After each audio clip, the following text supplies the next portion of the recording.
Hi everyone. Aerospace Acropolis में आपका स्वागत है और आज हम एक स्ट्रक्चर्स का क्वेश्चन करेंगे जो गेट में आने की काफ़ी संभावना है मेरे अकॉर्डिंग। ये स्ट्रक्चर का question torsion of multi cell के अराउंड है। ये आपको मतलब आपके कॉलेज के एग्ज़ाम में भी ऐसा क्वेश्चन आ सकता है और वेरी मतलब काफ़ी ज़्यादा इंपॉर्टेंट टॉपिक है गेट के पर्सपेक्टिव से भी कि टॉर्शन ऑफ मल्टी सेल में मतलब अगर हम क्वेश्चन पे देखे जाए तो पहले तो हम समझेंगे कि अगर मल्टी सेल पहली बात तो होता क्या है और उसकी प्रॉपर्टीज़ क्या होती हैं। तो दो थिन स्ट्रक्चर्स जब आपस में जुड़े हों तब उसको हम मल्टी सेल गिनते हैं और हम डिस्कस करेंगे कि टॉर्शन ऑफ मल्टी सेल में मतलब कैसी चीज़ें हो सकती है और ये हम एक क्वेश्चन के थ्रू करेंगे। हम गेट की प्रैक्टिस कर रहे हैं इसलिए। The question is the thin structure is made up of rectangle and triangle. The total torque of 4 kilo newton metre is applied. Calculate shear stress in each part. तो इसमें एक दो मतलब आपके फिगर्स हैं। पहली फिगर आपकी ये हो गई और दूसरी फिगर आपकी ये हो गई। पहली फिगर आपका एक रेक्टेंगल है जिसकी ये डायमेंशंस हैं और सेकंड फिगर में आपका एक ट्रायंगल है। तो पहले मल्टी सेल समझते हैं। मल्टी सेल का मतलब आप ऐसे समझ सकते हैं कि एक ऐसा स्ट्रक्चर जिस पे टोटल टॉर्क लगाई जाए तो वो T1 प्लस T2 होती है, जिसमें मतलब T1 ये है और ये अपना आगे एक स्ट्रक्चर लगा हो तो वो T2 है। ये इसकी पहली प्रॉपर्टी है मल्टी सेल की थिन स्ट्रक्चर्स में। दूसरी इसकी प्रॉपर्टी आती है ट्विस्ट के अराउंड कि ट्विस्ट इक्वल रहेगा दोनों ही मेरे स्ट्रक्चर्स में, थिन स्ट्रक्चर्स में। तो ऐसे हम इस क्वेश्चन को सॉल्व कर सकते हैं। अब आइए इसको हम सॉल्व करने का कोशिश करें। तो T equals to T1 plus T2 और टॉर्क थिन स्ट्रक्चर के केस में होता है 2 टाइम्स इनटू एरिया और हमारा शेयर फ्लो का मल्टीप्लिकेशन। तो इसको हम ऐसे ब्रेक डाउन कर सकते हैं। अब जब हम इसका एरिया कैलकुलेट करेंगे तो आएगा 2 इंटू, क्योंकि 150 लेंथ है और 100 इसका में ब्रेथ है इसलिए ये, और Q1 को हम Q1 रहने देंगे। सिमिलरली हाफ इंटू हमारा बेस पे 150 है और उसकी हाइट है 100 और Q2 को हम Q2 रहने देंगे। ऐसे हमारे पास, और हमें इतना पता है कि जो टोटल हमारी टॉर्क है वो है 4 किलो न्यूटन मीटर पे, जिसको हम आगे चेंज कर देंगे तो बन जाएगा 4 इंटू 10⁻6 की वैल्यू आ जाएगी न्यूटन पर एम में जब हम चेंज कर देंगे उसको, न्यूटन एम में जब चेंज करेंगे तब। तो इसको जब हम शॉर्ट कर देंगे इस इक्वेशन को जो हमने फाइंड करी है, हमारे पास आ जाएगा कि 100 इंटू 150 कॉमन हो जाएगा और 2Q1 प्लस Q2। तो ऐसे हमारे पास एक फाइनल वैल्यू आ जाएगी जिसको आप कैलकुलेटर पे भी फाइंड कर सकते हैं। Q2 equals to 266.67। ये हमारी फर्स्ट इक्वेशन बन गई है Q1 Q2 की। दूसरी इक्वेशन हमारी इस प्रॉपर्टी से आएगी। और एक चीज़ का ज़रूर ध्यान रखिएगा कि क्वेश्चन में बोला गया है हमें shear स्ट्रेस फाइंड करना है। ये लास्ट में आपको बताऊंगा क्यों ज़्यादा इंपॉर्टेंट है। हमें shear फ्लो नहीं फाइंड करना। shear फ्लो Q1 और Q2 होता है। ये वैल्यूज से हमें shear स्ट्रेस मिलेगा, बट वो बाद की बातें हैं, हम देखेंगे उसको भी। तो हम पहले इसको लिख लेते हैं। ये हमारी प्रॉपर्टी थी जो दूसरी। अब इसकी वैल्यू मतलब इसका मतलब क्या होता है, ये स्मॉल ट्विस्ट की जो हम बात कर रहे हैं कि जो सेम रहेगा, इसको हम ऐसे लिख सकते हैं कि 1/2 AG, जिसका एक फॉर्मूला होता है जो एक डेरिवेशन से फाइंड किया गया है। इसमें T का मतलब थिकनेस, Q हमारा शेयर फ्लो है और DS हमारा स्मॉल एलिमेंट है। जब हम इसका इंटेग्रल करेंगे तो Q और T तो हमारे कांस्टेंट्स हैं, पर DS हमारा वेरिएबल है। वेरिएबल इन सेंस कि हमें इसका पेरीमीटर कैलकुलेट करना पड़ेगा। ये एक स्ट्रक्चर का अलग और दूसरे स्ट्रक्चर का अलग। तो हम पहले फर्स्ट के लिए फाइंड करते हैं कि क्या बनेगा। तो ये आ जाएगा A1 हमारा है 150 इंटू 100 हमारा एरिया, और जी को मैं जी ही रहने दूंगा, बाद में आपको बताऊंगा कि क्यों इसके फ़ायदे हैं। और अब आएगी पेरीमीटर की बारी। तो और इससे पहले एक और चीज़ कि हम अपने स्ट्रक्चर में शेयर फ्लो की एक वैल्यू दे देते हैं, मतलब डायरेक्शन दे देते हैं। मेरे कहने का ये मतलब है कि मैं कहता हूँ ये चीज़ जाएगी क्लॉकवाइज Q1 हमारा शेयर फ्लो, और ये चीज़ भी क्लॉकवाइज जाएगी Q2। अगर इनमें से कोई भी नेगेटिव होता है तो हम उसको बाद में रिवर्स कर सकते हैं, बट ये मैं साइन कन्वेंशन ले रहा हूँ, बस आप ये समझिए। अब हमारा आ गया पेरीमीटर की बारी में।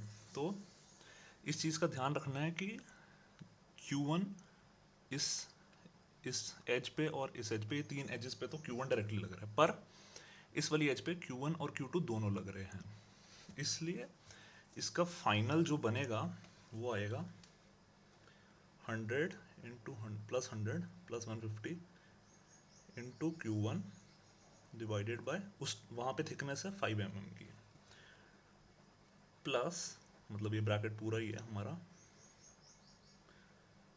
Q1 माइनस Q2, क्योंकि मैं पहले स्ट्रक्चर के रिस्पेक्ट से देख रहा हूँ इसलिए, इंटू 150, उसका बेस 150 था, बट अगर आपने ध्यान दिया हो फिगर पे उसकी थिकनेस 2.5 है। ये हमारा एक के लिए आ गया, एक स्ट्रक्चर के लिए, फर्स्ट के लिए।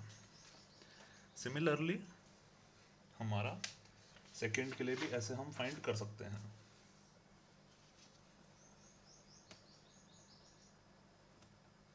तो जो सेकेंड स्ट्रक्चर के लिए होगा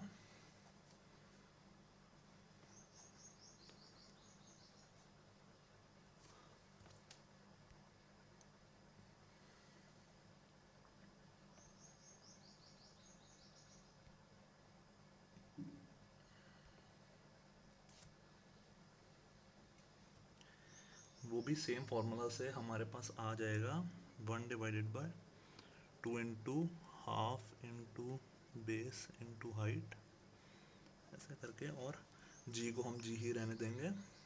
और हमारे यहाँ पे भी हम जब पेरीमीटर कैलकुलेट करेंगे तो दो साइड्स तो बहुत इजी हैं, उनका 125 इंटू आई मीन 125 प्लस 125 हो जाएगा, और उस पर Q2 डायरेक्टली लगेगा और उसकी थिकनेस 2.5 है।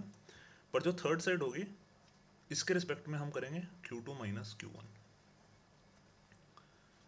और 2.5 वहाँ पे भी थिकनेस है, और 150 उसका वो हो गया हमारा वहाँ पे लेंथ है। इसके बाद हमें इसको इक्वेट कर देना है, जो हमने प्रॉपर्टी पहले मैंने आपको बताई थी। इक्वेट करने के बाद हमें जो फाइनल वैल्यू मिलेगी इस सबसे, वो आ जाएगी, आप कैलकुलेट भी कर सकते हैं खुद से, और अगर आपको कहीं पे एरर लगे तो आप कमेंट सेक्शन में ज़रूर पूछ सकते हैं। ये हमारे पास वैल्यू आ जाएगी, ये आ जाएगी सेकंड वैल्यू। अब 1 और पहले हमारी जो इक्वेशन थी, इन दोनों के थ्रू हमें पता लग जाएगा कि हमारे शेयर फ्लो की वैल्यूज़ हैं Q1 100.33 मेरा हमारा निकल के आएगा, और Q2 हमारा निकल के आएगा 66.007, कैलकुलेटर के थ्रू मैंने फाइंड किया था। पर यहाँ क्वेश्चन ख़त्म नहीं हुआ है।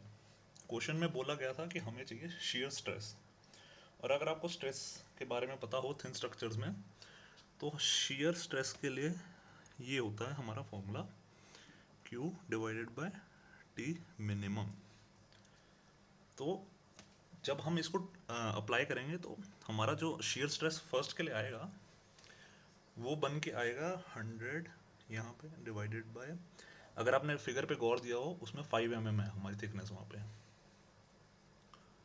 और ऐसे ही सेकेंड शेयर हमारे लिए आएगा 66, वहाँ पे 2.5 का है। तो हमारा फर्स्ट वैल्यू निकल के आएगी 20 न्यूटन पर mm स्क्वायर, और सेकेंड वैल्यू निकल के आएगी 26.4। और लेकिन जो हमारी कंट्रोवर्शियल साइड थी, जो ये वाली साइड है जो दोनों के जंक्शन पे है, इसके लिए आपको अलग से फाइंड करना पड़ेगा। और पहली बात तो ये भी है कि हमारी शेयर फ्लोज की वैल्यू पॉजिटिव है, तो इसका मतलब हमने डायरेक्शन कन्वेंशन सही लिया। पर जो उसके लिए होएगा, नाम क्या है हमारा, अलग जो हमारे कंट्रोवर्शियल साइड है, इंटरफेरेंस वाली साइड, उसको मैं लिख देता हूँ यहाँ पे, या म्यूचुअल साइड भी कह सकते हैं।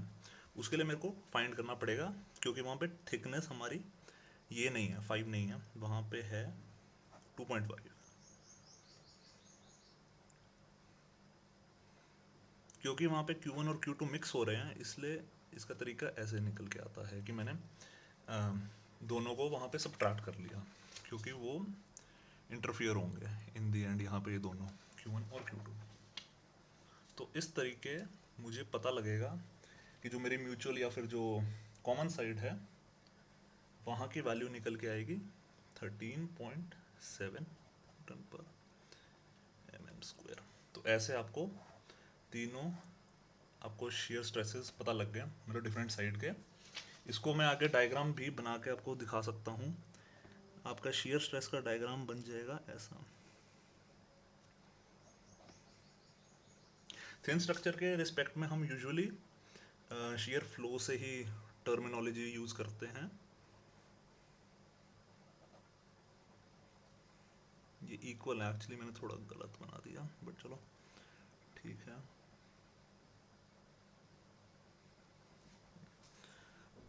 तो क्योंकि मेरा Q1 ऐसा है और Q2 ऐसा है, इसलिए ऐसा है। ये वैसे मैं आपको एक रिप्रेजेंटेशन दिखा रहा हूँ, ये एग्ज़ाम के लिए ज़रूरी नहीं है रिप्रेजेंटेशन। अगर आपके कॉलेज के एग्ज़ाम है तब थोड़ी ज़रूरत पड़े, बट वैसे ज़रूरत नहीं पड़ेगी इसकी।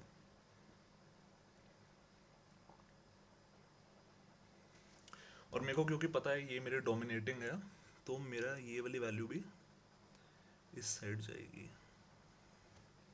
ये वैसे एक छोटी सी रिप्रेजेंटेशन मेरी तरफ से। Thank you. और एरोस्पेस एक्रोपोलिस को ज़रूर सब्सक्राइब करें और लाइक दिए। Thank you.